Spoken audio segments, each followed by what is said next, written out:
12:1-2 வார்த்தையின்படியாக தூய உயிருள்ள வழியாக எங்கள் ஒவ்வொருடைய உள்ளங்களையும் உடைய பாதத்திலே சமர்ப்பிக்கிறோம். எது எங்களுக்கு உகந்தது, எது எங்களுக்கு நல்லது, எது எங்களுக்கு நிறைவானது என்பதை தெரியப்படுத்தி வழிநடத்துகின்ற ஆவியான தேவனே, இதோ இந்த நாளுக்கான மன்னாவை எங்களை மறைத்து நீர் எங்களில் செயல்படும்படியாக ஜெபிக்கிறேன். இதோ இங்கே இருக்கக்கூடிய ஒவ்வொரு சகோதர சகோதரிகளையும் என்னையும் உடைய பாதத்தில் சமர்ப்பிக்கிறேன். எங்களுடைய எண்ணங்கள், நினைவுகள், சிந்தனைகள் அனைத்தும் கிறிஸ்துவின் கட்டுப்பாட்டுக்குள் வரும்படியாக கட்டாயப்படுத்துகிறேன். கிறிஸ்துவை பற்றி அறியக்கூடிய அறிவுக்கு எதிராக தலை தூக்கக்கூடிய எல்லா விதமான மேட்டிமையான எண்ணங்களையும் குதர்க்க வாதங்களையும் இயேசு கிறிஸ்துவின் நாமத்தினால் நிர்மூலமாக்குகிறேன்.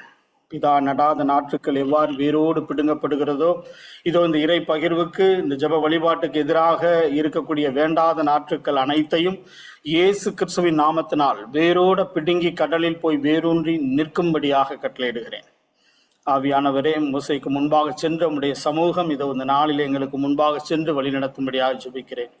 பரிந்துரையின் தாயாகி அன்னை மரியாளே, அம்மா சீடர்களோடு இருந்து சீடர்களை திடப்படுத்தியது போல இதோ இந்த நாளில் எங்களோடு இருந்து நீர் எங்களை திடப்படுத்தும்படியாக வழிநடத்தும்படியாக ஜெபிக்கிறேன். ஆமேன். தந்தை, மகன், தூய ஆவியின் பெயராலே. Praise the Lord. ஹல்லேலூயா. இறை இயேசுவில் அன்பார்ந்த சகோதர சகோதரிகளே, உங்கள் அனைவருக்கும் ஆண்டவர் இயேசு கிறிஸ்துவின் நாமத்தினால் வாழ்த்துக்கள். இந்த நாளில் நாம் பகிர இருக்கக்கூடிய ஒரு இறை செய்தி தியானத்துக்கு எடுத்துக்கொள்ளக்கூடிய ஒரு தலைப்பு என்ன அப்படின்னா, கிறிஸ்துவுக்குள் நான் யார். ஏற்கனவே சகோதரர் கொடுத்த ஒரு 24 வால்யூமில் இருக்கக்கூடிய ஒரு அம்சங்களை தான் நம்ம இந்த அரை மணி நேரத்தில், அடுத்து வரக்கூடிய அந்த அரை மணி நேரத்தில் நம்ம பார்க்க இருக்கிறோம். கிறிஸ்துவுக்குள் நான் யார் என்பதை அறிந்து கொள்ள வேண்டியது ஒவ்வொரு கிறிஸ்துவனுக்கும் மிகவும் அவசியமான ஒன்று. ஹல்லேலூயா, ஹல்லேலூயா. கிறிஸ்துவுக்குள் நான் யார் என்பதை ஒவ்வொரு கிறிஸ்துவனும் தெரிந்து கொள்ள வேண்டியது அவசியம். ஏன் அவசியம் அப்படின்னா, புனித கேத்ரினா சியானாவுக்கு கடவுள் கொடுத்த ஒரு காட்சியின் மூலமாக கொடுத்த ஒரு விளக்கத்தில் 2 விதமான விளக்கத்தை கொடுத்திருக்கிறார் ஒரு காட்சியில். என்ன அந்த விளக்கம் அப்படின்னா, ஒரு மக்கள் நான் விரும்புகின்ற ஒரு வாழ்க்கையை வாழ்வதற்கு முதலில் அவர்கள் நான் யார் என்பதை அவர்கள் தெரிந்து கொள்ள வேண்டும். அதாவது கடவுள் யார் என்பதை தெரிந்து கொள்ள வேண்டும். அப்படி தெரிந்திருந்தால் அவர்கள் பாவம் செய்யாமல் வாழ முடியும். இரண்டாவது ஒரு விஷயம், அவர்கள் யார் என்பதை அவர்கள் தெரிந்திருந்தாலும் நான் விரும்புகின்ற ஒரு வாழ்க்கையை, ஒரு பாவம் இல்லாத வாழ்க்கையை அவர்களால் வாழ முடியும் அப்படின்னு சொல்லியிருக்கிறார். ஹல்லேலூயா, ஹல்லேலூயா. இப்போ முதல் விஷயம், கடவுளை குறித்து அறிகின்ற அறிவில் நாம் ஒவ்வொரு நாளும் வளர்ந்து கொண்டிருக்கிறோம். ஜெப வழிபாட்டுக்கு போகிறோம், திருப்பலிக்கு போகிறோம், இறை செய்திகளை கேட்குறோம். ஒவ்வொரு நாளும் நம்ம அதில் படிப்படியாக நம்முடைய விசுவாசத்தில் கடவுளை அறிந்து கொள்ளுகின்ற அந்த அறிவில் நம்ம வளர்ந்து கொண்டு இருக்கிறோம். ஆனால் கடவுளை முழுமையாக அறிந்து கொண்டவர்கள் யாருமே கிடையாது.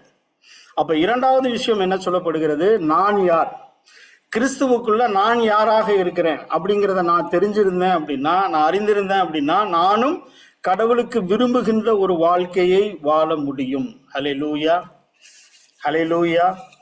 இப்போ நான் யார் என்பதை, கிறிஸ்துவுக்குள்ள நான் யார் என்பதை தெரிந்து கொள்றதுக்கு நாம் ஒரு 4 கேள்விகளை கேட்போம். ஒரு 4 கேள்விகளுக்கான பதில் தெரிஞ்சிருச்சு அப்படின்னா நாம கிறிஸ்துவுக்குள்ள நாம் யார் என்பதை நாம அறிந்து கொள்ள முடியும். முதல் கேள்வி, நான் எங்கிருந்து வந்திருக்கிறேன். இரண்டாவது கேள்வி, நான் எங்கே செல்ல போகிறேன், எங்க போக போகிறேன். மூணாவது கேள்வி, நான் என்ன செய்து எதற்காக வந்திருக்கிறேன். நான்காவது கேள்வி, நான் என்ன செய்து கொண்டிருக்கிறேன். ஓகேங்களா? ஃபர்ஸ்ட் 2 கேள்வி என்ன, எங்கிருந்து வந்திருக்கிறோம், எங்கே போக போறோம். மூன்றாவது கேள்வி, எதற்காக வந்திருக்கிறோம். நான்காவது கேள்வி, என்ன செய்து கொண்டிருக்கிறோம். இந்த 4 கேள்விகளுக்கான பதிலை நம்ம கண்டுபிடிச்சிட்டோம் அப்படின்னா கிறிஸ்துவுக்குள் நான் யாராக இருக்கிறேன் என்பதை நாம தெரிந்து கொள்ள முடியும். இப்போ முதல் 2 கேள்விக்கு வருவோம். நான் எங்கிருந்து வந்திருக்கிறேன், எங்கு செல்ல போகிறேன். நம்ம எங்கிருந்து வந்திருக்கிறோம், அன்மியூட் பண்ணிட்டு சொல்லலாம்.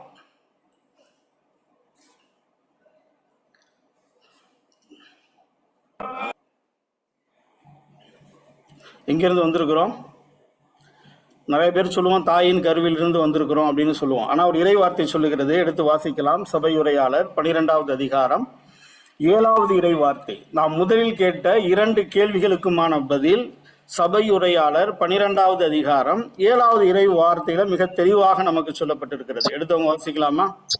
மண்ணிலிருந்து வந்த உடல் மண்ணுக்கே திருப்பு முன்னும், கடவுள் தந்த உயிர் அவரிடமே திருப்பு முன்னும், உன்னை படைத்தவரை உள்ளத்தில் நினை. ஆமென். Praise the Lord. Hallelujah. Hallelujah.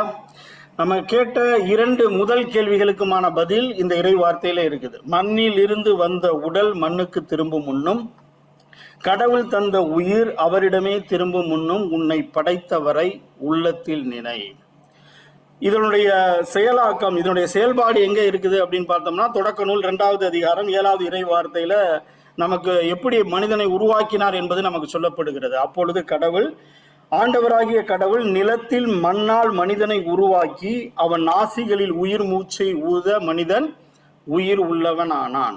மண்ணிலிருந்து தான் எடுத்து ஆதாமை உருவாக்கினார். நம்ம தொடக்க நூலில் படிக்கிறோம், நமக்கு தெரியும். திரும்ப நம்மளுடைய இறப்பின் பொழுது நம்முடைய உடல் மண்ணுக்கு போகும்போது உயிர் எங்க போக போகுது? கடவுள் கொடுத்த அந்த உயிர் கடவுளிடமே திரும்ப செல்கிறது அப்படின்னு சொல்லி நாம இந்த இறை வார்த்தையின் மூலமாக நாம தெரிந்து கொள்கிறோம். இப்போ இந்த மண்ணிலிருந்து வந்த உடல் திரும்ப மண்ணுக்கே திரும்பும் முன், நாம இறப்பதற்கு முன்பாக, நம்முடைய எல்லாத்துக்குமே பிறந்த நாள் தெரியும், ஒவ்வொருத்தருக்குமே நம்மளுடைய பிறந்த நாள் தெரியும். ஆனால் இறந்த நாள் யாராலையும் கணிக்க முடியாது. ஈவன் சாவினுடைய விளிம்பில் இருக்கக்கூடிய ஒரு நபர் கூட இன்னும் ஒரு சில நாட்கள் நாம வாழ்ந்துட்டு போகணுமே அப்படின்னு தான் நினைக்கக்கூடிய மனது இருக்குமே ஒழிய நம்முடைய இறப்பு நாள் நமக்கு தெரியாது. ஆனால் இந்த இறப்பை குறித்து நாம் தியானிக்க வேண்டியது அவசியமாய் இருக்கிறது. ஏன்னா உடல் மண்ணுக்கு போகுது, உயிர் எங்கே போகுது? கடவுள்கிட்ட போகுதுன்னு சொல்லுது. நம்ம இறந்த பிறகு நம்முடைய ஆன்மா 2ஆக பிரிகிறது. நம்ம ஏற்கனவே சகோதரர் நமக்கு ஆவி ஆத்ம சரீரத்தில் எடுத்திருக்கிறாங்க. ஆவி ஆத்ம, நான் ஒரு ஆவி, நான் உடல் என்ற கூடாரத்தில் தற்காலிகமாக நான் வசிக்கிறேன்னு சொல்லிட்டு, இப்ப நம்மளுடைய ஆன்மா மேல போகிறப்போ அது எந்த இடத்துக்கு போகுது? உத்திரிக்க ஸ்தலத்துக்கு போகுதா, நரகத்துக்கு போகுதா, இல்ல இந்த வார்த்தையில் சொன்னபடி கடவுள் தந்த உயிர் அவரிடம் செல்லுகிறதா? என்னுடைய இறப்பை குறித்து நான் இந்த நாளில இறப்பதற்கு நான் தயாராக இருக்கிறேனா?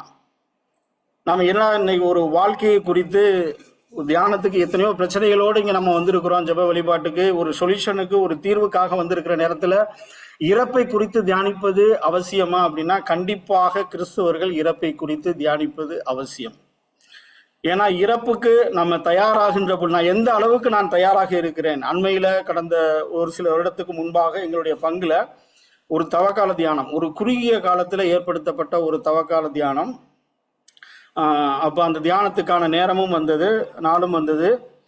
அந்த தியானத்தினுடைய மையம் என்ன அப்படின்னு நம்ம ஒவ்வொருத்தருக்கும் தெரியும். தியானத்தில் நம்ம என்ன பண்ணுவோம்? நோட்டு புக்கெல்லாம் எடுத்துட்டு வந்து இறை வார்த்தைகளை கேட்க ஆவலோடு இருப்போம் இல்லைங்களா? அதே மாதிரி அந்த நாள், அந்த தவக்கால தியானத்தில் நாங்களும் பங்கு மக்கள் எல்லாமே ரொம்ப ஆர்வத்தோட நோட்டு பேனாலாம் எடுத்துட்டு வந்து வார்த்தைகளை கேட்கறதுக்காக ரெடியாக இருந்தோம். எங்களுடைய அருட்தந்தை எல்லா ஃபங்க்ஷனுமே சரியான நேரத்தில், குறித்த நேரத்தில் கரெக்டாக ஆரம்பிக்கக்கூடிய நபர். ஆனால் அன்னைக்குன்னு பார்த்தீங்க அப்படின்னா ஃபாதர் வரல. ஃபாதருக்கு பதிலாக என்ன வந்தது அப்படின்னா, பின்புறம் இருந்து ஒரு சவப்பெட்டியை 4 பேர் தூக்கிட்டு வந்தாங்க. உண்மையான சவப்பெட்டி, உண்மையிலேயே செய்யப்பட்ட ஒரு 6 அடி நீளம் கொண்ட அந்த கருப்பு கலர்ல வாடர்லாம் அடிச்சு அந்த சவப்பெட்டியை கொண்டு வந்து பீடத்துக்கு முன்பாக வச்சாங்க. முதல்ல படுக்க வச்சிருந்தாங்க. உட்கார்ந்துருக்கிற நபர்களுக்கு தெரியல அப்படிங்கிறதுனால என்ன பண்ணிட்டாங்க, சவப்பெட்டி அதுக்கப்புறம் பக்கத்துல நிக்க வச்சுட்டாங்க. கத்தாரில் இருக்கிறவங்களுக்கு தெரியும், பார்த்துருப்பாங்க. அதுக்கு பிறகு அந்த சகோதரருக்கு பிறகு இன்னொரு சகோதரர் வந்தாரு. அவர் மூடியும் எடுத்துட்டு வந்துட்டார். சவப்பெட்டியை மூடுறதுக்கான மூடியும் வந்துருச்சு. பெரிய நடுவில் ஒரு பெரிய சிலுவை போட்டு அதே கருப்பு கலர்ல பார்டர் அடிச்சு அந்த மூடியும் வந்துருச்சு. இன்னொரு சகோதரர் ஆணியும் கொண்டு வந்துட்டார். இப்போ சவப்பெட்டி வந்துருச்சு, மூடி வந்துருச்சு, அடிக்கிறதுக்கான ஆணியும் வந்துருச்சு. இப்போ எல்லாரும் எதை எதிர்பார்த்துட்டு இருக்கிறாங்க? பாடியும் ஃபாதர் கொண்டு வந்துருவாரு அப்படின்னு தான் எதிர்பார்த்துட்டு இருந்தாங்க. ஆனால் ஃபாதர் வந்து என்ன சொன்னாங்க அப்படின்னா, நாம் ஒவ்வொருவரும் இந்த பெட்டிக்குள்ள போயிட்டு திரும்ப வருவது தான் இந்த தியானம். நம்முடைய இறப்பை இதை குறித்து தான் இந்த நாளில் நாம தியானிக்க இருக்கிறோம். இன்னைக்கு நம்மளுடைய உயிர் இந்த உடலை விட்டு பிரிந்தால் நாம் எங்க போக போகிறோம்? நம்ம உத்திரிக்க ஸ்தலத்துக்கு போக போறோமா, நரகத்துக்கு போக போறோமா, இல்ல விண்ணுலகத்திற்கு எடுக்க போறோமா? பிறப்பிலிருந்து இறப்பு வரை, மண்ணகத்திலிருந்து விண்ணகம் வரை, கருவறையிலிருந்து கல்லறை வரை நமக்கு ஒரு வாழ்க்கை கொடுக்கப்பட்டிருக்கிறது. இந்த வாழ்க்கையில நாம என்ன செய்து கொண்டிருக்கிறோம்? கடவுளுக்கு பிரியமான ஒரு வாழ்க்கையை, அவர் விரும்புகின்ற ஒரு வாழ்க்கையை நான் வாழ்ந்து கொண்டிருக்கிறேனா, இல்ல அவருக்கு விருப்பமில்லாத காரியங்களை நான் செய்து கொண்டிருக்கிறேனா? எல்லோருக்கும் ஒரு பேப்பரும் ஒரு பேனாவும் கொடுத்துட்டாங்க, எழுதுங்கன்னு சொல்லி கொடுக்குறப்ப நமக்கு எக்ஸாமுக்கு அடிஷனல் சீட்டு வாங்குற மாதிரி அன்னைக்கு நிறைய சகோதர சகோதரிகள் நம்ம பேப்பரை வாங்கி அடிஷனல் சீட்டெல்லாம் நம்ம எழுதி அன்னைக்கு ஃபில் பண்ணக்கூடிய ஒரு சூழ்நிலை தான் அன்னைக்கு இருந்தது. ஒரு வேளை அன்னைக்கு ஏதோ ஒரு சூழ்நிலையில இறந்திருந்தால் நாம் எங்கே போயிருந்திருப்போம்? இன்னைக்கு அதே கொஸ்டின் தான் நமக்கும். நம்முடைய இறப்பு எந்த நேரத்துல எப்போ வரும், எப்படி வரும் என்று யாருக்குமே தெரியாது. ஆனால் நான் அதற்கு தயாராக இருக்கிறேனா? அந்த இறப்பை எதிர்கொள்ள நான் தயாராக இருக்கிறேனா? கடவுளுக்கு விரும்புகின்ற ஒரு வாழ்க்கையை நான் வாழ்ந்து கொண்டிருக்கிறேனா? கடவுளுக்கு பிரியமில்லாத விஷயங்கள் எவ்வளவோ, அன்னைக்கு எத்தனையோ ஒரு லிஸ்ட்டை போட்டிருந்தோம் பேப்பர்ல, எல்லாத்தையும் ஆணி அடிச்சு அரவியா போட்டு சவப்பெட்டியில வச்சு மூடிட்டாங்க. ஆனால் என்னுடைய வாழ்க்கையில நம்ம இன்னைக்கு இறந்தோம் அப்படின்னம்னா அந்த இறப்பை எதிர்கொள்வதற்கு நான் தயாராக இருக்கிறேனா? கடவுள் விரும்புகின்ற பிறரை அன்பு செய்யக்கூடிய நிலைமையில நான் அன்பு செய்து கொண்டிருக்கிறேனா? பிறரை மன்னிக்கின்றனா? பிறரை காயப்படுத்தி கொண்டிருக்கிறேனா? எந்தெந்த இடத்துலலாம் நான் தவறிக்கிட்டு இருக்கிறேன், கீழ்ப்படியாம இருந்துகிட்டு இருக்கேனா? எந்தெந்த இடத்துல நான் கடவுளுடைய வார்த்தைக்கும் பிறருக்கும் மனிதருக்கும் எதிராக நம்ம செய்து கொண்டிருக்கக்கூடிய ஒவ்வொரு செயல்களையும் ஜஸ்ட் ஒரு அரை மணி நேரம் கண்ணை மூடி நம்ம நினைச்சோம் அப்படின்னம்னா நமக்கு எழுதக்கூடிய பேப்பர் பத்தாது. அந்த அளவுக்கு நாம் ஒவ்வொரு முறையும் கடவுளுக்கு பிரியமில்லாத ஒரு விஷயத்தை செய்து கொண்டிருக்கிறோம். எப்ப நான் மண்ணிலேருந்து தான் வந்தேன். எதற்காக அந்த இறப்பை தியானிக்க சொல்றாங்க அப்படின்னா, நான் ஒரு இந்த மண்ணிலேருந்து தான் வந்தேன், திரும்ப நான் மண்ணுக்கு தான் போக போகிறேன் அப்படிங்கிற ஒரு உள்ளத்துல நம்முடைய அந்த நினைவு வந்தது அப்படின்னா, இந்த தற்பெருமை எண்ணம், வீணாக நமக்குள்ள ஒரு மேட்டிமையான எண்ணம், குதர்க்கவாதங்கள், சுயநலத்தோடு செயல்படக்கூடிய எல்லா விதமான ஆசைகளும் அந்த இடத்துல அடிபட்டு போகும். அதனாலதான் தவ காலத்தில் தொடக்கத்திலே விபூதி முதல்ல என்ன பண்றாங்க, மனிதனே நீ மண்ணாக இருக்கிறாய், மண்ணுக்கே திரும்புவாய், மறவாதேன்னு சொல்லி நம்ம நெத்தியில அழுத்தி ஒரு சிலுவையை போட்டு வருஷத்துல ஒரு தடவை தவக்காலத்தினுடைய தொடக்கத்துல அந்த வார்த்தையை சொல்வதற்கான காரணம் என்ன அப்படின்னா, நம்ம எல்லோருமே ஒரு நாள் மண்ணுக்கு தான் போக போறோம். இப்ப நான் எதற்கு முக்கியத்துவத்தை கொடுத்து கொண்டிருக்கிறேன்? அழிந்து போகின்ற அந்த உடலுக்கா, அழியாத என்னுடைய ஆன்மாவுக்கா? நான் ஒரு ஆவி, நான் தற்காலிகமாக இந்த உடல்ல கூடாரமாக தங்கி இருக்கிறேன் அப்படின்னு சொல்லிட்டு நம்ம சகோதரர் சொன்ன அந்த வார்த்தையை நம்ம தியானிச்சோம். நான் எதற்கு உடலுக்கு முக்கியத்துவம் கொடுத்து கொண்டிருக்கிறேனா, என்னுடைய ஆன்மாவுக்கு முக்கியத்துவம் கொடுத்து கொண்டிருக்கின்றனா? நம்ம சிந்திச்சு பார்த்தோம் அப்படின்னா, அநேக நேரங்கள்ல நான் முக்கியத்துவம் கொடுத்து கொண்டிருக்கிறது எதற்காக அப்படின்னா நம்முடைய உடலுக்கு தான். இன்னைக்கு நம்ம எல்லார் வீட்லையும் பார்த்தீங்க அப்படின்னா 2 சிலிண்டர் கண்டிப்பா இருக்கும். அதுவும் நான் இப்போ ஊருக்கு போயிருந்தேன், இந்தியாவிலலாம் பார்த்தீங்கன்னா எல்லார் வீட்லையுமே 2 சிலிண்டர் இருக்கு. எதற்காக அப்படின்னா, உண்ணக்கூடிய உணவு ஒரு நேரம் நம்மளால ஸ்கிப் பண்ண முடியாது. எந்த நேரத்துல வேணாலும் அந்த சிலிண்டர் தீர்ந்து போகலாம், உடனே நமக்கு சிலிண்டர் கிடைக்காது. அதனால அடிஷனல் சிலிண்டர் ஒன்று நம்ம வாங்கி வைத்திருக்கிறோம். நாம் உண்ணக்கூடிய உணவுக்கு தேவையான ஏற்பாடை முன்னேற்பாடாக செய்து வைத்திருக்கிறோம். அதே மாதிரி நம்ம உடுத்துகின்ற உடையும் பாருங்க, கிறிஸ்துமஸ் டிசம்பர்ல வருது, ஆனா இப்போ ஒரு ஆடி ஆஃபர் வருது அப்படின்னா ஜூலையிலேயே நாம ட்ரெஸ்ஸை வாங்கிடுறோம். ஒரு கல்யாணம் வருது, நம்ம வீட்டில் ஒரு விசேஷம் வருது அப்படின்னா எத்தனை மாதங்களுக்கு முன்பாக நம்மை முன் தயாரித்து கொண்டிருக்கிறோம்.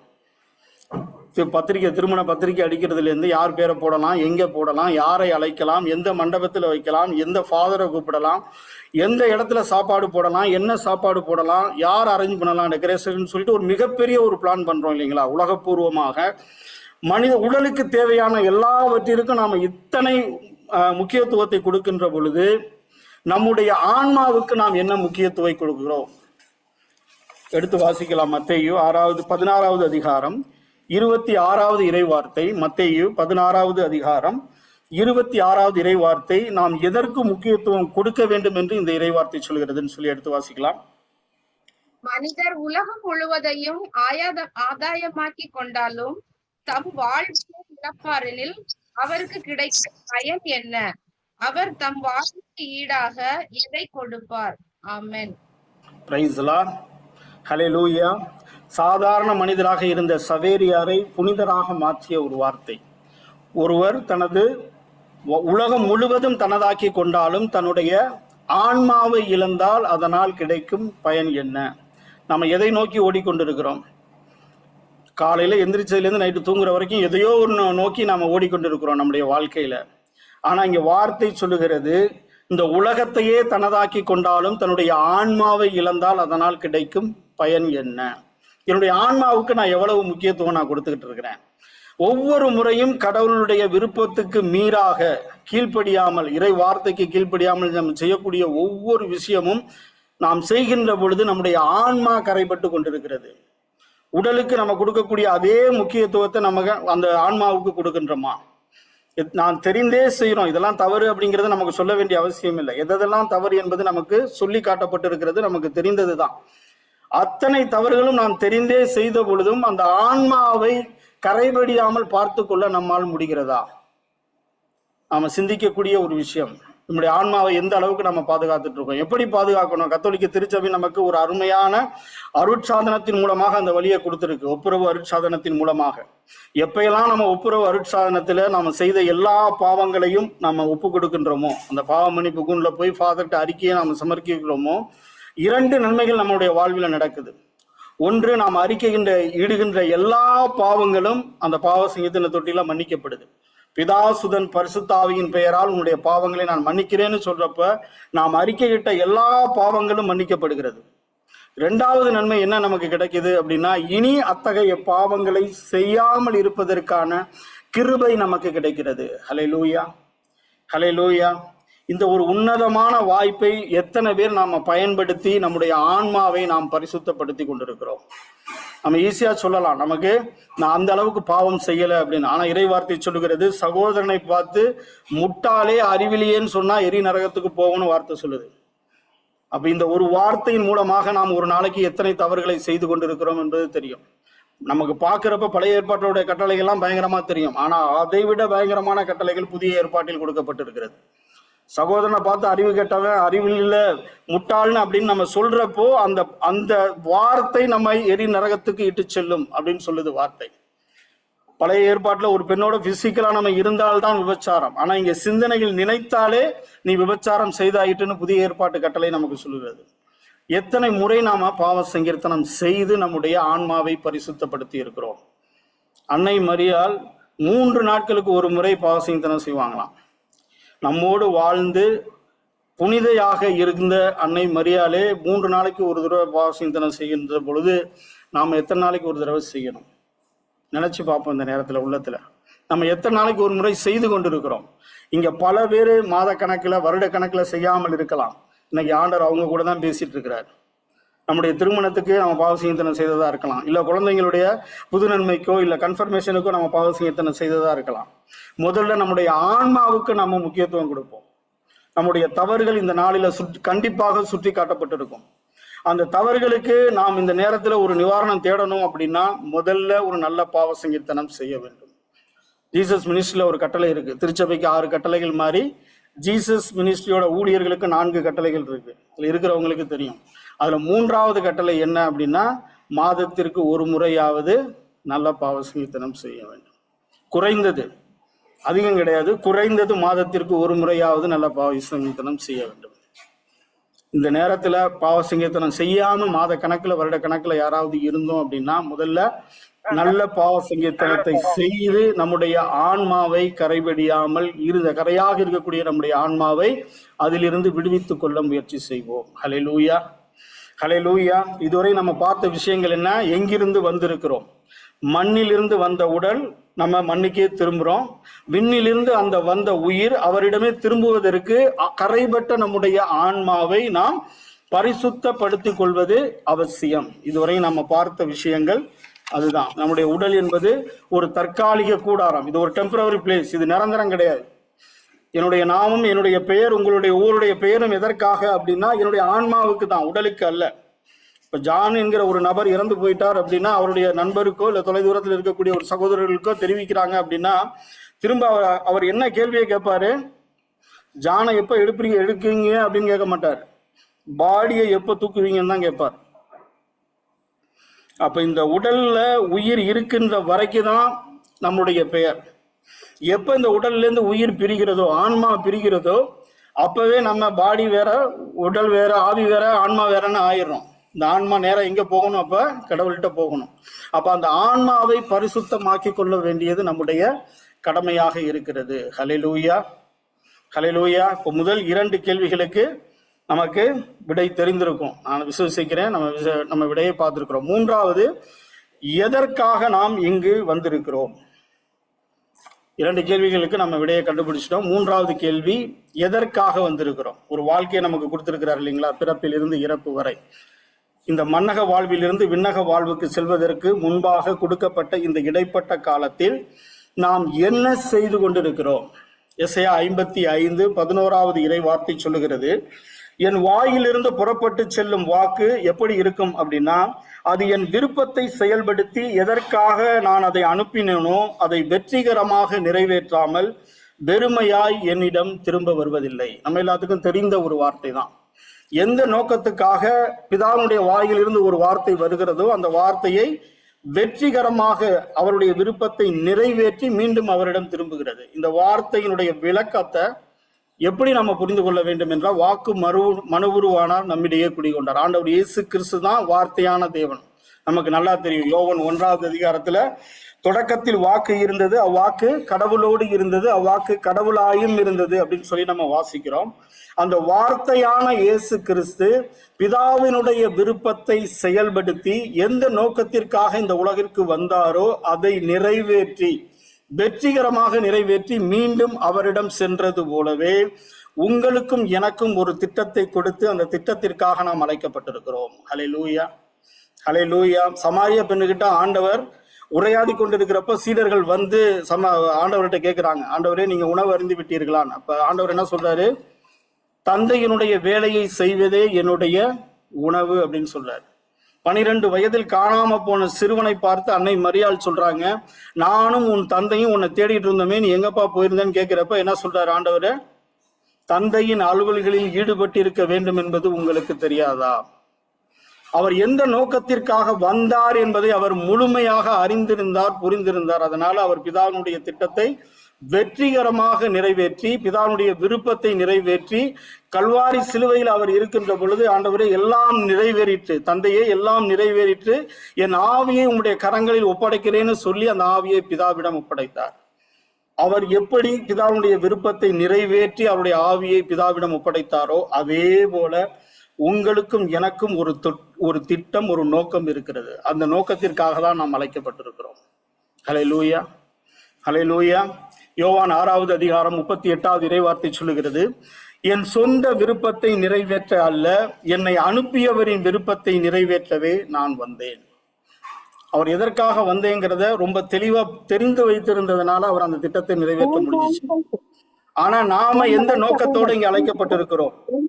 இருக்கக்கூடிய அநேகம் பேர், நான் உட்பட, எந்த விருப்பத்துக்காக நாம வாழ்ந்து கொண்டிருக்கிறோம்? சில பேர் சொல்லலாம் மனைவிக்காக, சில பேர் சொல்லலாம் பிள்ளைகளுக்காக, சில பேர் பெற்றோர்களுக்காக, உறவினர்களுக்காக, நண்பர்களுக்காக, நம்மளுடைய சொந்த விருப்பத்தை நிறைவேற்ற தான் நாம வாழ்ந்து கொண்டிருக்கிறோம். ஆனா ஆண்டவர் இயேசு கிறிஸ்து என்ன சொல்றாரு? என் சொந்த விருப்பத்தை நிறைவேற்ற அல்ல, என்னை அனுப்பியவரின் விருப்பத்தை நிறைவேற்றவே நான் வந்தேன். நமக்கு அது முக்கியம், அது இல்லைன்னு சொல்லல. ஆனா அதற்கு மேலாக ஒரு திட்டம் இருக்கிறது. மனிதன் தனிமையா இருப்பது நல்லதல்லன்னு சொல்லிதான் ஒரு துணையை கொடுக்கிறாரு, கொடையாக பிள்ளைகளை கொடுக்கிறார், பெற்றோர்களோட நீங்க இருந்து வாழணும்னு சொல்லி ஆசீர்வதிக்கிறார். இது எல்லாமே நமக்கு இருக்கணும், இல்லைன்னு கிடையாது. ஆனா இவற்றிற்கு மேலாக நீ என்னை நாடு அப்படின்னு சொல்றார். இது எல்லாத்துக்கும் மேல ஒரு விருப்பம் இருக்கு. நம்ம இந்த உலகத்துல படைத்ததற்கு, உருவாக்கியதற்கு ஒரு தனிப்பட்ட ஒரு நோக்கம் இருக்கிறது. அந்த நோக்கம் என்ன என்பதை தெரிந்து கொண்டால்தான் அந்த நோக்கத்தின்படி நாம வாழ முடியும். சென்பால் ஒரு ஓட்டத்தை ஓடிக்கொண்டிருந்தார். அவர் எதற்காக அழைக்கப்பட்டார் என்பதை தெரிந்து கொள்ளாமல் ஒரு ஓட்டத்தை ஓடிட்டு இருந்தார். இயேசுன்னு சொல்றவங்க அத்தனை பேரையும் கொடுமைப்படுத்தினார், சிறைப்படுத்தினார், துன்புறுத்தினார், எல்லாம் செஞ்சார். ஆனா அவருடைய அழைப்பு என்ன என்பதை தெரிந்து கொண்ட பிறகு, கடவுள் என் வாழ்க்கையில என்ன திட்டத்தை வைத்திருக்கிறார், நான் எதற்காக அழைக்கப்பட்டிருக்கிறேன் என்பதை அவர் முழுமையாக அறிந்து கொண்ட பிறகு அவருடைய ஓட்டம் அப்படியே மாறுது. அவர் தெரிந்த பிறகு இறுதியில் என்ன சொல்றாரு? நல்லதொரு போராட்டத்தை போராடினேன், என்னுடைய விசுவாசத்தை காத்துக்கொண்டேன், என்னுடைய ஓட்டத்தை முடித்து விட்டேன். இப்ப நீங்களும் நானும் நமக்கு கொடுக்கப்பட்ட அந்த ஓட்டத்தை வெற்றிகரமா இவங்களை போல முடிக்கணும் அப்படின்னா முதல்ல எந்த நோக்கத்திற்காக நான் அழைக்கப்பட்டேன் என்பதை தெரிந்திருக்க வேண்டும். தெரிந்தாதான் அந்த நோக்கத்தோட நம்ம ஓட முடியும். அதை நான் எப்படி தெரிந்து கொள்வது, எப்படி அறிந்து கொள்வது? எல்லாத்துக்கும் இப்ப ஜீசஸுக்கு தெரியும், அவருடைய நோக்கம் தெரியுது, அவர் வந்ததுக்கான திட்டம் தெரியுது, அதனால அவர் அந்த திட்டத்தின்படி நடக்கிறார். சென்பாலுக்கு எதற்காக அழைக்கப்பட்டாங்க, அவருடைய நோக்கம் தெரியுது, அந்த திட்டத்தின்படியாக அவர் ஓடி நல்லதொரு ஓட்டத்தை முடித்து விட்டார். இப்ப நீங்களும் நானும், கடவுள் நமக்குள்ள ஒரு விருப்பத்தை வைத்திருக்கிறார், ஒரு திட்டத்தை வைத்திருக்கிறார். அந்த திட்டத்தை தெரியாம நம்ம ஓடணும் அப்படின்னா தவறான வழியில தான் போய்கிட்டு இருப்போம். அந்த திட்டத்தை எப்படி தெரிந்து கொள்வது, எப்படி அறிந்து கொள்வது அப்படின்னா, வார்த்தை சொல்லுகிறது, லூக்கா 30:7 இறை வார்த்தை, பரிசேயரும் திருச்சட்ட அறிஞரும் அவர் கொடுத்த திருமுழுக்கை பெறாது தங்களுக்கென கடவுள் வகுத்திருந்த திட்டத்தை புறக்கணித்தனர். இவங்க ரெண்டு பேருமே தொடக்கத்திலேருந்தே பார்த்தீங்க அப்படின்னா காஸ்பல்ல 4 நற்செய்தியாளர்களும் தொடக்கத்திலேருந்தே இயேசுவுக்கு எதிராக இருக்கக்கூடிய ஒரு மனநிலையில் இருப்பவங்க இந்த மறைநூல் அறிஞர்களும் பரிசேயர்களும். இவங்க ஏன் கடவுளுடைய திட்டத்தை விட்டு வெளியில போறாங்க அப்படிங்கிறதுக்கான வார்த்தை இங்க கொடுக்கப்பட்டிருக்கிறது. என்ன காரணம் சொல்லப்படுது? இவர்கள் கடவுள் கொடுத்த திருமுழுக்கை பெறாது போனதால் கடவுளின் திட்டத்தில் இருந்து இவர்கள் விலகி போனார்கள். ஆனா நீங்களும் நானும் அப்படி இல்லை. கடவுள் கொடுத்த திருமுழுக்கை பெற்றவர்கள் தான் இங்க நம்ம அமர்ந்திருக்கிறோம். 51 பேர் அமர்ந்திருக்கிறோம்.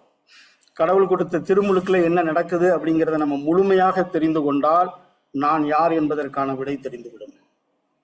ஹல்லேலூயா, ஹல்லேலூயா.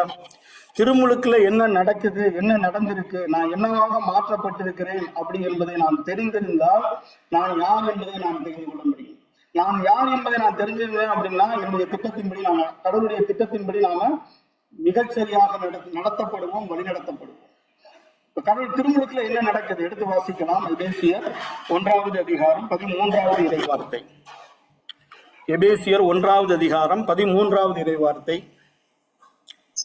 நீங்களும் உங்களுக்கு மீட்பளிக்கும் நற்செய்தி ஆகிய உண்மையின் வார்த்தை கேட்டு அவர் மீது நம்பிக்கை கொண்டு வாக்களிக்கப்பட்ட தூய ஆவியால் முத்திரையிடப்பட்டீர்கள். ஆமென். Praise the Lord. ஹல்லேலூயா, ஹல்லேலூயா. திருமுழுக்கின் வாயிலாக நமக்குள்ள தூய ஆவியானவர் கொடுக்கப்படுகிறார். நம்முடைய ஆவிக்குள்ள தூய ஆவியானவர் இறக்கப்படுகிறார், முத்திரையிடப்படுகிறார். பழைய ஏற்பாட்டில் தூய ஆவியானவர் எப்படி கொடுக்கப்படுறாங்கிறது நம்ம எல்லாத்துக்கும் தெரியும். ஒரு சில குறிப்பிட்ட நபர்களுக்கு தேர்ந்தெடுத்து ஆவியானவர் கொடுக்கப்படுகிறார். அவர்கள் தவறு இழைக்கின்ற பொழுது அந்த தூய ஆவியானவர் அவர்களிடமிருந்து எடுக்கப்படுறதை நம்ம பார்க்கிறோம். சவுளுடைய வாழ்க்கையில் அது நடக்குது பழைய ஏற்பாட்டில். ஆனா புதிய ஏற்பாட்டில் நீங்களும் நானும் பெற்றுக்கொண்ட திருமுழுக்கு என்ன அப்படின்னா ஆவியில முத்திரையிடப்படுகிறார். டெவில் நம்முடைய உடலை தொட முடியும், ஆன்மாவை தொட முடியும், ஆனா ஆவியை டச் பண்ண முடியாது, என்றும் எடுக்க முடியாதபடி முத்திரையிடப்பட்டிருக்கிறார். ஹல்லேலூயா, ஹல்லேலூயா. ரோமர் 3வது அதிகாரம் 27வது இறைவார்த்தை சொல்லுகிறது, கிறிஸ்துவோடு இணைந்திருக்கும்படி திருமுழுக்கு பெற்ற நீங்கள் அனைவரும் கிறிஸ்துவை அணிந்து கொண்டீர்கள். திருமுழுக்குல நடக்கிற ஒரு விஷயம் அதுதான். நான் கிறிஸ்துவாக மாற்றப்படுகிறேன். இயேசு கிறிஸ்துவாக மாற்றப்படுகிறது தான் திருமுழுக்குல நடக்குது. சாவுக்கு ஏதுவான என்னுடைய சரீரங்கள் எல்லாம் செத்து மடிந்து நான் புதிய பிறப்பாக மாற்றப்படுகிறேன். என்னுடைய பழையது எல்லாம் கழிந்து புதியனவாக எனக்குள்ள மாற்றப்படுகிறது. என்னுடைய மனநிலை மாற்றப்படுகிறது. 2:5 சொல்ற மாதிரி நான் கிறிஸ்துவின் மனநிலையை பெற்றிருக்கிறேன். எனக்குள்ள கொடுக்கப்பட்ட ஆவி எப்படியாப்பட்ட ஆவி என்பதை கலாத்தியர் 4:6 திருத்தூதர் பவுல் சொல்றார். நீங்கள் பிள்ளைகளாய் இருப்பதால் கடவுள் தன் மகனின் ஆவியை உங்கள் உள்ளங்களுக்குள் பிறப்பித்துள்ளார். அந்த ஆவி அப்பா தந்தையே என கூப்பிடுகின்றது. ஹல்லேலூயா. நமக்குள்ள கொடுக்கப்பட்டுள்ள ஆவி யாருடைய ஆவி? நீங்கள் பிள்ளைகளாய் இருப்பதால் கடவுள் தம் மகனின் ஆவியை உங்கள் உள்ளங்களுக்குள் அனுப்பியுள்ளார். கிறிஸ்துவுக்குள்ள இருந்த அந்த ஆவிதான் உங்களுக்கும் எனக்கும் திருமுழுக்கின் வாயிலாக கொடுக்கப்படுகிறது. அந்த ஆவியை நாம பெற்றிருக்கிறோம். அந்த ஆவியை பெற்றுக்கொண்ட நாம் அப்பா தந்தையே என்று அழைப்பதற்கான உரிமையை பெறுகிறோம். ஆதாமுடைய பாவத்தில் நாம் இழந்த அனைத்தையும் மீண்டுமாக பெற்றுக்கொள்கிறோம். என்னென்னலாம் அந்த பாவத்துல நாம இழந்தோமோ அத்தனையும் நமக்கு மீண்டும் அந்த உறவு புதுப்பிக்கப்படுகிறது. ரோமையர் 8வது அதிகாரத்துல மீண்டும் அச்சத்துக்கு உள்ளாக்கும் மனப்பான்மை அல்ல, மாறாக கடவுளின் பிள்ளைகளுக்குரிய மனநிலையை நாம் பெற்றிருக்கிறோம் அப்படின்னு சொல்லி அந்த வார்த்தை சொல்லுகிறது. நாம் இழந்த அனைத்தையும் அந்த இடத்துல ஆண்டவர் நமக்கு பெற்றுத் தருகிறார். அப்பா மகன் என்கிற இழந்த அந்த உறவை மீண்டுமாக நமக்குள்ளே புதுப்பிக்கப்படுகிறது. ஹல்லேலூயா, ஹல்லேலூயா, ஹல்லேலூயா. ரோமையர் 8வது அதிகாரம் அதே 14வது வார்த்தையில நம்ம பார்க்கிறோம், கடவுளின் ஆவியால் இயக்கப்படுகிறவர்களே கடவுளின் மக்கள் எனப்படுவர். இப்ப நம்ம ஒரு ஆவியால இயக்கப்படணும். நமக்குள்ள இருக்கக்கூடிய அந்த ஆவியினால் நாம இயக்கக்கூடிய ஒரு நபர்களாக இருக்கணும். ஆனா நம்மளுடைய பெரும்பாலான செயல்பாடுகள் எதன் அடிப்படையில் நடைபெறுகிறது? பெரும்பாலான செயல்பாடுகள் நாம எதன் நோக்கி நம்ம நடக்கிறோம் அப்படின்னா, முதல்ல நம்முடைய சென்சஸ் ஐம்புலன்களால உணரப்படுவதை நம்மளுடைய மைண்டுக்கு பாஸ் பண்றோம். அந்த மைண்டில் வந்து நம்மளுடைய உடலுக்கு பாஸ் பண்றோம். நம்ம செய்யக்கூடிய எல்லா செயல்களுமே அப்படிதான் நடைபெறுது. கண்ணால பார்ப்பது, காதால் கேட்பது, நாவால் பேசுவது, உணர்வது, இது எல்லாத்தையுமே நம்முடைய ஐம்புலன்கள்ல என்னென்னத்தை எல்லாம் நம்ம உணர்றோமோ அதை நம்முடைய மைண்டுக்கு பாஸ் பண்றோம். அந்த மைண்ட்ல என்ன நடக்குதோ அது அப்படியே அது நம்முடைய உடலுக்கு கடக்குது. அதனால நம்ம அந்த செயல்களை செய்கிறோம். இது 100% தவறாதான் போய் முடியும். இது கடவுளுக்கு உகந்த வாழ்க்கை அல்ல. இது கடவுளின் ஆவியால் இயக்கப்படுபவர்கள் செய்யக்கூடிய வேலையும் அல்ல. அப்ப கடவுளின் ஆவியால், நான் கடவுளுடைய மகனின் ஆவியை பெற்றிருக்கிறேன், பரிசுத்த ஆவி எனக்குள்ள இருக்கிறார், முத்திரையிடப்பட்டிருக்கிறேன்னு சொல்லப்படுகிற அந்த ஆவி இருக்கின்ற பொழுது நான் ஏன் தவறு செய்கிறேன் அப்படின்னா, எப்ப நான் என்னுடைய உடல் உறுப்புகள் வாயிலாக உணரப்பட்டு அதை என் மைண்டுக்கு செலுத்தி அந்த சிந்தனையில வரக்கூடிய விஷயத்தை என்னுடைய உடலின் மூலமாக செய்கிறேனோ அப்பொழுதுதான் நான் தவறிழைக்கின்றேன். தவறிழைக்கின்ற ஆவி ஆண்டவர் நமக்கு கொடுக்கல, நமக்கு கொடுத்திருக்கிறது பரிசுத்த ஆவி. அப்ப பரிசுத்த ஆவியை பெற்றுக்கொண்ட நாம எப்படி நடக்கணும் அப்படின்னா, முதல்ல நம்முடைய செயல்பாடுகள் ஆவிக்குள்ள இருந்து ஆரம்பிக்கணும். ஆவி அந்த நம்முடைய முத்திரையிடப்பட்ட அந்த பரிசுத்த ஆவியானவர் நம்முடைய ஆன்மாவுக்கு கட்டளையிடணும். ஆன்மாவில் இருந்து நம்முடைய உடலுக்கு அது பாஸ் ஆகும். இதுதான் கடவுளின் ஆவியால் இயக்கப்படக்கூடிய மக்களுடைய நிலை, செயல்பாடு இப்படிதான் இருக்கணும். ஹல்லேலூயா, ஹல்லேலூயா. இந்த நேரத்துல நாம சிந்திப்போம், நாம எதன்படியாக இயக்கப்பட்டு கொண்டிருக்கிறோம். கடவுளின் ஆவியால் இயக்கப்படுபவர்களே கடவுளின் மக்கள்னு வார்த்தை சொல்லுது. நான் எந்த ஸ்பிரிட்னால இயக்கப்பட்டு கொண்டிருக்கிறேன்? என்னுடைய உடல் உறுப்புகள்ல இருக்கக்கூடிய அந்த உணர்வுகள் மூலமாக என்னுடைய உடலுக்கு கட்டளையிட்டு அதன்படி நான் நடந்து கொண்டிருக்கிறேனா, இல்ல எனக்குள்ள கொடுக்கப்பட்ட முத்திரையிடப்பட்ட பரிசுத்த ஆவியானவர் எனக்கு கொடுக்கக்கூடிய உந்துதலின் மூலமாக, தூண்டுதலின் மூலமாக என்னுடைய செயல்பாடுகள் இருக்கின்றதா? இந்த நேரத்தில் நாம சிந்திக்கக்கூடிய ஒரு விஷயம். இப்ப நம்முடைய உடல் உறுப்புகள் எதற்கு நம்முடைய உடல் உறுப்புகளை நாம் அடிமையாக ஒப்பு கொடுக்கின்றோமோ அதற்கு நீங்கள் அடிமை அப்படின்னு வார்த்தை சொல்லுது. ரோமையர் 12:1-2 வார்த்தைகள் சொல்லுது, உலகத்தை நீங்க உலக போக்கின்படி ஒழுகாதீர்கள், உங்களுடைய உள்ளம் புதுப்பிறப்பாய் மாற்றம் அடைவதாக. நம்முடைய உள்ளம் புதுப்பிறப்பாய் திருமுழுக்குல மாற்றம் அடைஞ்சிருச்சு. நமக்கு எது உகந்தது, எது நல்லது, எது நிறைவானது என்பதை ஆவியானவர் நமக்கு சொல்லி தருவார். பழைய ஏற்பாட்டுல ஒரு வார்த்தை இருக்கிறது, நீங்க வடப்புறமோ இடப்புறமோ எப்புறம் சென்றாலும் நீங்க செல்லக்கூடிய வழியை பின்னால் இருந்து ஒரு குரல் ஒலிக்கும்னு இறை வார்த்தையை நம்ம பழைய ஏற்பாட்டுல வாசிக்கிறோம். ஆனா புதிய ஏற்பாட்டுல பின்னால் இருந்தெல்லாம் ஒலிக்கல, நம்ம உள்ளுக்குள்ளே இருக்கிறார், நம்முடைய உள்ளத்துக்குள்ள முத்திரையிடப்பட்டிருக்கிறார். நம்ம என்ன செய்யணும், என்ன சொல்லணும், இன்னைக்கு ஆவியான ஒரு பாட்டை நம்ம அதை தான் பாடணும். அவருடைய நினைவா நம்ம மாறணும். அவர் என்ன பார்க்கிறாரோ அதே மாதிரி, இயேசு கிறிஸ்து எதை பார்த்தாரோ அதே போல நம்ம பார்க்கணும். இயேசு கிறிஸ்து எதை பேசினாரோ அதே போல நம்ம பேசணும். இயேசு கிறிஸ்து எதை கேட்டாரோ அதே தான் நம்ம கேட்கணும். அந்த மனநிலை தான் நமக்கு கொடுக்கப்பட்டிருக்கிறது. அவர் செய்தது போல, அவர் நினைத்தது போல, அவர் வாழ்ந்தது போல வாழக்கூடிய வாழ்க்கையை நாம் பெற்றிருக்கிறோம். இறைப்பற்றுடன் வாழ்க்கை நடத்துவதற்கு தேவையான எல்லா இறை வல்லமைகளும் நமக்கு கொடுக்கப்பட்டிருக்கிறது. நான் அதன்படி வாழணும்னா நான் என்ன பண்ணணும்? முதல்ல இந்த வல்லமை திருமுழுக்கின் வழிகளாக எனக்குள்ள கொடுக்கப்பட்டிருக்கிறது. அதை நான் நம்பணும், முதல்ல விசுவசிக்கணும். நம்ம என்ன நினைக்கிறோம், பரிசுத்த ஆவியானவர் அப்படின்னா நமக்கு சின்ன பிள்ளைங்கள்ல இருந்து மூவர் தேவன், அவங்க 3 ஆட்களாக இருக்கிறாங்க அப்படின்னு வார்த்தையால நம்ம நம்புறோம். ஆனா ஆவியானவருடைய செயல்பாடுகள்னு வர்றப்போ அவரை நம்ம ஒரு புறாவா பாக்குறோம், நெருப்பா பாக்குறோம், கையளவு மேகமா பாக்குறோம், காற்றா பாக்குறோமே ஒழிய ஒரு ஆளா பாக்குறதே நம்ம கிடையாது. இப்பவும் ஆவியானவர் வரணும் அப்படின்னா நம்முடைய உடல் நடுங்கணும், வேர்க்கணும், ஏதாவது ஒரு உடல்ல ஒரு சிம்டம் தெரியுதா, உடல்ல ஒரு அதிர்வு தெரியுதா அப்படிங்கிறதான் நம்ம பாக்குறோம். ஆனா ஆவியானுடைய செயல்பாடுகள் அது அல்ல. அவர் ஒரு ஆள். இந்த இடத்துல ஆண்டவர் என்பது 2 கொரிந்தியர் வார்த்தை சொல்லுகிறது. இந்த இடத்துல ஆண்டவர் என்பது ஆவியாரை குறிக்கிறது. எப்படி நம்ம ஆண்டவர் இயேசு கிறிஸ்துனா ஒரு இமேஜ் நமக்குள்ள வருதோ, இந்த மாதிரி இருப்பாரு, கொஞ்சம் முடி அதிகமா இருக்கும்னு ஒரு இமேஜ் நமக்குள்ள வருதோ, அதே போல ஆவியானவர் ஒரு ஆளாய் நம்முடைய உள்ளத்துக்குள் இருக்கிறார். ஹல்லேலூயா, ஹல்லேலூயா. இது எப்ப நம்முடைய உள்ளத்துக்குள்ள ஸ்ட்ராங்கா இருக்குதோ அப்ப அந்த ஆவியானுடைய செயல்பாடுகள் நமக்கு தெரியப்படுத்தப்படும். எனக்குள்ள இருக்கிற ஆவியானவர் எனக்கு இதுதான் வழின்னு சொல்லுவார். நான் என்ன பேசணும், என்ன செய்யணும், என்ன சொல்லணும், எப்படி நடக்கணும் என்பதை வழிநடத்த நமக்கு ஒரு துணையாளரை அவர் கொடுத்துட்டு தான் போயிருக்கார். அவர் உயிர் தெழுந்தது பிறகு நான் உங்களுக்கு ஒரு துணையாளரை தருவேன், துணையாளராம் தேற்றரவாளர், அவர் உங்களை வழி நடத்துவார்னு சொல்லிட்டு தான் அவர் போயிருக்கிறார். ஒவ்வொரு நாளும் அவர் நம்மை வழிநடத்தக்கூடிய நபராக, நம்முடைய துணையாளராக, தேற்றரவாளராக, பரிந்துரையாளராக, நம்முடைய பக்கம் நிற்பவாக, நம்முடைய ஆன்மாவாக நம்மோடு எந்நாளும் இருந்து நம்மை வழிநடத்தக்கூடியவர் தூய ஆவியானவர். ஹல்லேலூயா, ஹல்லேலூயா. இந்த ஆவியானவர் நம்முடைய உள்ளத்துக்குள்ள இருக்கிறான்ங்கிற அந்த விசுவாசத்தோட, திருமுழுக்கில நம்ம பெற்றுக்கொண்ட அந்த நம்பிக்கையோட நம்ம ஒவ்வொரு நாளும் பயணித்தோம் அப்படின்னா நான் யார் என்பதை நாம் முழுமையாக தெரிந்து கொண்டு, இப்ப நம்ம யார் அப்படிங்கிறதுக்கு என்ன பதில்?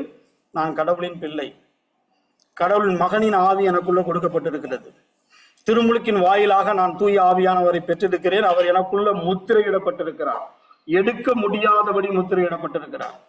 எந்த சூழ்நிலையிலும் அவர் என்னை விட்டு போயிட மாட்டார். தாவீது ஒரு தவறு பண்றாரு. ஆனா 51வது அதிகாரத்துல அவர் அழுகிறார், ஆண்டவரே தூய ஆவியை என்னிடமிருந்து எடுத்து விடாதையும். ஏன்னா அவருக்கு தெரியும் அதனுடைய வல்லமை என்ன, வலிமை என்ன அப்படிங்கிறது அவருக்கு தெரியும். ஏன்னா சவுல் பாடுற பாட்டை அவர் பார்க்கிறார். பரிசுத்த ஆவி அவனிடமிருந்து எடுக்கப்பட்ட பிறகு சவுல் என்னென்ன வேதனைகளை துன்பங்களை அனுபவித்தார்னு பக்கத்துல இருந்து பார்த்தவர் தாவீது. அதனாலதான் அவர் ஒரு தவறு செய்கின்ற பொழுது அவர் கதறார், ஆண்டவரே தூய ஆவியிடமிருந்து எடுத்துறாதீங்க. ஆனா நமக்கு ஒரு பலன் இருக்குது. நாம் தவறு செய்தாலும் நம்மை விட்டு பிரியாதபடி அவர் உள்ளதான் இருக்கிறார். அதனால தவறு செய்வதற்கான லைசன்ஸ் கிடையாது இது. நாம் தவறு செய்கின்ற பொழுது அவரை துக்கப்படுத்துகிறோம், அவரை துயரப்படுத்துகிறோம். அவரை உள்ள வச்சுக்கிட்டே நாம அவருக்கு எதிராக அவருக்கு விருப்பமில்லாத காரியங்களை செய்கின்ற பொழுது அவரை வருத்தப்படுத்துறோம். அது நமக்கு தெரியணும்.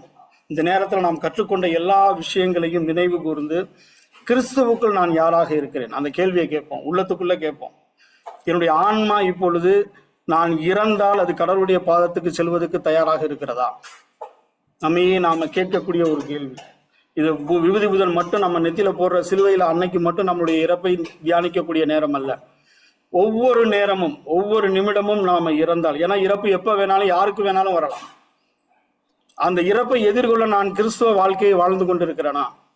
அவர் விரும்புகின்ற வகையில நான் நடந்து கொண்டிருக்கிறேனா? அவர் நம்ம கிட்ட ரொம்ப எதிர்பார்க்கல, பிறரை அன்பு செய்யணும் மட்டும்தான் சொல்றாரு. பிறர் அன்புல நான் எந்த அளவுக்கு இருக்கிறேன், பிறரை மன்னிக்கின்ற நிலைமையில நான் எந்த அளவுக்கு இருக்கிறேன், பிறரை தீர்ப்பிடுகின்றனா, குற்றப்படுத்துறேனா, இகழ்ந்து பேசுறேனா, புறங்கூறுனா, பிறருடைய காயங்களுக்கு உள்மன காயங்களுக்கு நான் காரணமா இருக்கிறேனா? இது எல்லாத்தையும் இந்த நேரத்துல கண்களை மூடி இந்த நேரத்துல ஆண்டவர்கிட்ட கேட்போம். நம்மை முழுமையாக சமர்ப்பிப்போம். அன்பின் பரலோக பிதாவே, அப்பா உமக்கு நன்றி செலுத்துகிறோம். ஆண்டவரே, கிறிஸ்துவுக்கு நான் யாராக இருக்கிறேன் என்ற வார்த்தையை மையமாக வைத்து இந்த நாளிலே தியானிக்க நீர் கொடுத்த உந்துதலுக்காக தகப்பனே உமக்கு நாங்கள் நன்றி செலுத்துகிறோம். எங்களுடைய ஆன்மா கரைபடிந்த நேரங்களுக்காக இந்த நேரத்தில் மனம் வருந்தி நாங்கள் மன்னிப்பை கேட்கிறோம். குறிப்பாக தவறு என்று தெரிந்து நாங்கள் செய்த தவறுகளுக்காக எங்களுடைய உள்ளத்தின் ஆழத்தில் இருந்து நாங்கள் மன்னிப்பை கேட்கிறோம். கத்தோலிக்க திருச்சபையிலே ஒவ்வொரு அருட்சாதனம் என்கிற ஒரு அருட்சாதனத்தை எங்களுக்கு கொடுத்து அந்த பாவ சங்கீர்த்தனத்துக்கு விமோசனமாக எங்களுடைய எல்லா பாவங்களையும் கழுவ நீர் கொடுத்த அந்த வாய்ப்பை பயன்படுத்த தவறிய நேரங்களுக்காக, மாத கணக்கில் வருட கணக்கில் ஆண்டவரே எங்களுடைய ஆன்மாவை கரையாகவே வைத்திருந்த நேரங்களுக்காக இந்த நேரத்துல மனம் வருந்தி நாங்கள் மன்னிப்பை கேட்கிறோம். உமக்கு பிரியமில்லாத விருப்பமில்லாமல் செய்த எல்லா செயல்களுக்காக இந்த நேரத்துல நாங்கள் மன்னிப்பை கேட்பதோடு மட்டுமல்லாமல் மீண்டுமாக எங்களுக்கு வாய்ப்பை கிடைக்கின்ற பொழுது குருவானவரிடம் எங்களுடைய எல்லா பாவங்களையும் அறிக்கையிட்டு அந்த பாவ மன்னிப்பை நாங்கள் பெற்றுக்கொள்கிறோம் என்று இந்த நேரத்திலே உமக்கு நாங்கள் வாக்களிக்கிறோம். தூய ஆவியானவரை நீர் எங்களுக்கு கொடையாக கொடுத்திருக்கிறீர். துணையாளராக, தேற்றரவாளராக, பரிந்துரையாளராக, எங்களுடைய ஆன்மாவின் ஆன்மாவாக, எங்களுடைய உள்ளத்தில முத்திரையிடப்பட்ட அந்த ஆவியானவரை நாங்கள் சரியான நேரத்தில் விதத்திலே பயன்படுத்த தவறிய நேரங்களுக்காக இந்த நேரத்தில் மனம் வருந்தி நாங்கள் மன்னிப்பை கேட்கிறோம். இடப்புறமோ வலப்புறமோ எப்புறம் சென்றாலும் இதுதான் வழி என்று பின்னால் இருந்து ஒரு குரல் ஒலிக்கும் என்று பழைய ஏற்பாட்டில் சொல்லப்பட்ட அந்த வார்த்தையின்படியாக இதோ எங்களுடைய உள்ளத்துக்குள் முத்திரையிடப்பட்ட ஆவியானவர் நாங்கள் எதை செய்ய வேண்டும், எப்படி செய்ய வேண்டும் என்று எங்களுக்கு எது உகந்தது, எது நல்லது, எது நிறைவானது என்பதை ஒவ்வொரு நாளும் நீர் கற்றுத்தந்து கொண்டிருக்கிறீர். அந்த சத்தத்தை கேட்காமல் இருந்த நேரங்களுக்காக இந்த நேரத்தில் மனம் வருந்தி மன்னிப்பை கேட்கிறோம்.